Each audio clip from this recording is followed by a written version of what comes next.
Hi everyone, welcome again. My name is Adebola and I am a developer advocate here at Trilitech. Today I'm going to be speaking with Sergei. Sergei is one of the founders of Baking Bad, and we're going to be chatting with him today to understand more about what Baking Bad does and how they contribute to the Tezos ecosystem. Welcome, Sergei. It's good to meet you. Thank you, Adebola, for having me. Awesome. So can you tell us a little bit about your background, what you've done before Baking Bad? Mm-hmm. So my name is Sergei Simonian. I am co-founder and CEO of PK Lab. It's a company based in Zug, Switzerland, also known as Crypto Valley. Okay. My background is mostly in software development and product management. I've been part of multiple startups, and I've been doing startups for almost 8 years and more. Now we are developing with our team a lot of interesting tools in Tezos blockchain ecosystem. Awesome. And I mean, I've always been intrigued by the name Baking Bad, and I wanted to hear more about what inspired the name, what made you guys choose that name. Okay, so in Tezos ecosystem, we are well known as Baking Bad, as you mentioned. Mm-hmm. So actually the name came from the famous series Breaking Bad. Oh, nice. Which we love in our team, Mm-hmm. and also from the baking term, which were introduced with proof of stake in Tezos blockchain, which means creation of blocks. Mm-hmm. So and then we decided to put all this together and create a Baking Bad. Nice. Oh, nice. Team. I'm also a Breaking Bad fan Yes. as well. So it's very nice to hear that inspiration. So talk a little bit about the background of the people on your team as well. I think you mentioned earlier before this interview that they have studied cryptographic algorithms at the university. I found that very fascinating. So tell me a little bit about the background of your team. Mm-hmm. So our team, most of our team members are university friends. Okay. We were studying cryptographic algorithms and math at university altogether. Okay. And probably that's the reason we became interested in blockchain technology, because blockchain technology is based on cryptography. Mm-hmm. And when blockchain was introduced in the market, specifically Bitcoin itself, we were very excited with that and started playing with technology and trying to see how we can use it, and like scientists mostly. Mm-hmm. And part of our team also was involved in algo trading, and we saw that blockchain technology was a perfect platform for asset trading, and that's also why we started trading on blockchain technology and building something on top of that. Nice. So how did you get started with the Tezos ecosystem? What made you interested in Tezos? What made you and your team interested in building tools on the Tezos ecosystem? Mm-hmm. I think that Tezos was one of the earliest adopters of proof of stake technology. Mm-hmm. And before that, everyone was doing proof of work, blockchain, Bitcoin, Ethereum, and we were excited in the proof of stake because it was much more advanced technology. It was much more environmentally friendly technology, and we thought, okay, let's dive deeper into Tezos ecosystem, and we started baking ourselves initially, and after creating our baker, we created our baking auditor tool, the tool which allows you to see if bakers pay all rewards to delegators. So because we were users of blockchain ourselves, we started building some tools which were useful for ourselves in the first place, and also for other users. Amazing. So let's talk a little bit about the tools that you've built for the Tezos ecosystem on top of the Tezos chain. So tell me a little bit about some of them. We mentioned Baking Bad. So tell me about the other ones that you built as well.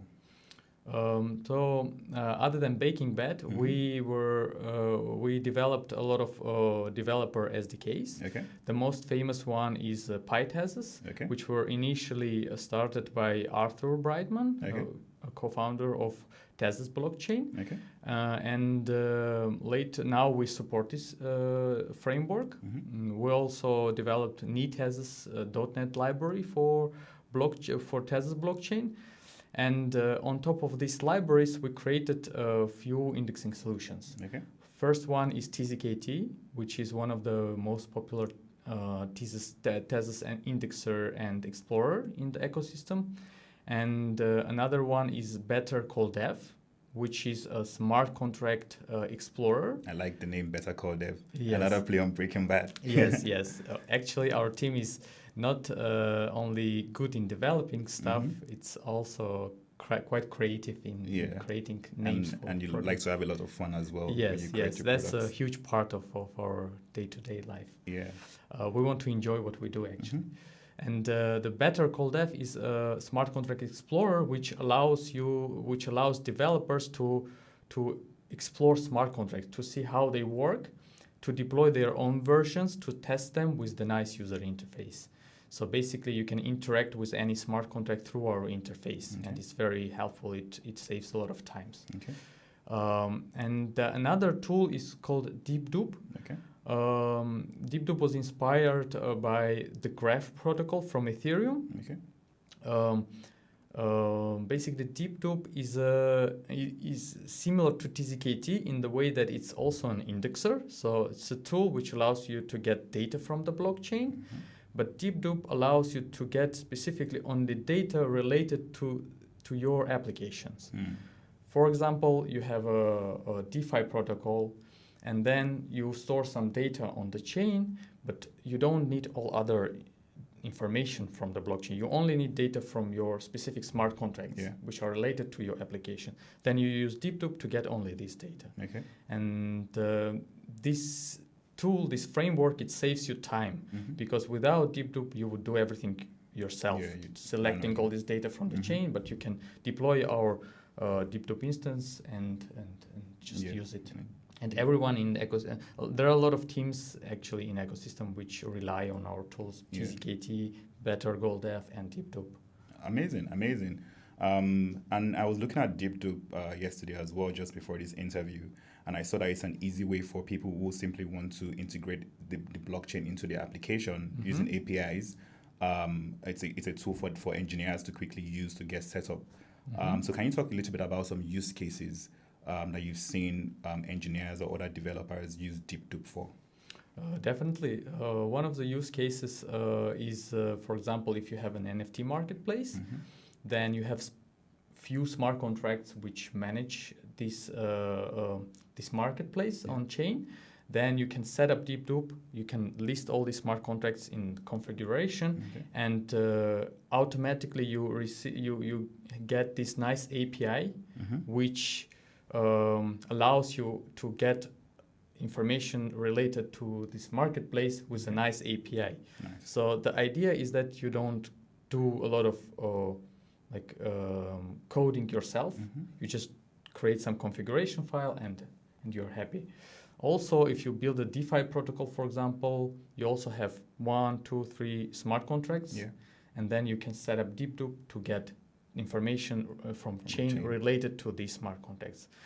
I would say that DeepDupe is useful in any application, for any applications which are built on top of Tezos blockchain.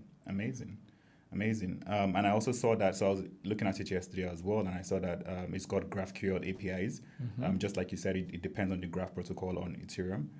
So I thought it was very interesting for engineers, even from Web 2 as well, to be able to simply look at and query it with a GraphQL API. So that was super interesting for me. That's the idea, actually. So we decided, let's abstract the blockchain as much as possible and give developers user-friendly tools like GraphQL API, because they are familiar with them. Exactly. That's the idea. Amazing. So right now, what technology are you and your team currently working on at PK Labs? So we are continuing to support protocol updates for all tools, and also we plan to support all other rollup things that are going to be in the Tezos, specifically Etherlink. Other than that, I didn't mention that we also work on the 3Route project, All right. which is a DEX aggregator. Okay. And we plan to create our own token. Okay. Nice. And attract some investment from investors, airdrop tokens to our active users as well. I think that by the end of this year, this is what we're focused on mostly. Okay. So beyond this year, looking into next year, 2024, what would you and your team be working on beyond 3Route? On 3Route, we want to go multi-chain. Okay. We want to support Etherlink as well, because we believe that layer 2s are the future for execution layer for Tezos, for many blockchains and Tezos as well. So we will deploy 3Route in Etherlink, and also we want to introduce limit orders, which are which is a tool to allow you to place limit orders like in traditional market, so that you don't have any slippage. You place your price and then someone executes the order. So this is what we work for 3Route protocol. And if we speak about other projects, we plan to work on layer 1, layer 2 bridge between Tezos and Etherlink, which is very important because Etherlink is important part of the growth of Tezos blockchain technology. So we're gonna be contributing to this growth from our side as well.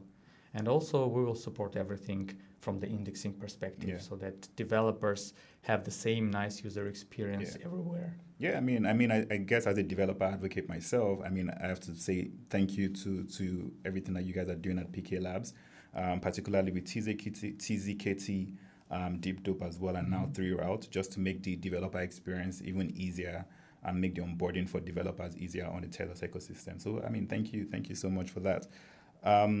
What would you say makes Tezos interesting for developers? So if I'm a developer coming from, say, Web 2 into Web 3, or I'm a Web 3 developer from other blockchains, what would you say makes Tezos very interesting right now? I would say that Tezos has a very high level of technical expertise in the ecosystem. So the technology is very in the good quality.